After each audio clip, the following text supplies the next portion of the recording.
بعض جگہ ایسی بھی اطلاع ملی کہ جہاں مطلع صاف نہیں ہے اور پھر وہاں رویت بھی نہیں ہوئی.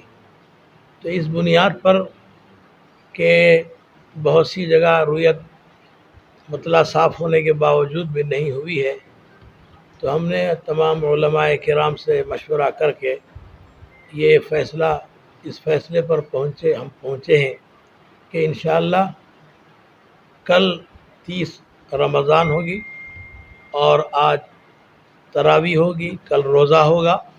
انشاءاللہ 3 مئی کو عید الفطر منائی جائے گی.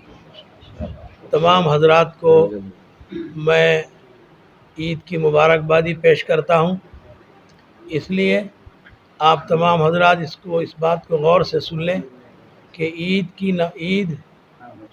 3 مئی بروز منگل منائی جائے گی اور کوئی دوسری صورت نہیں ہوگی.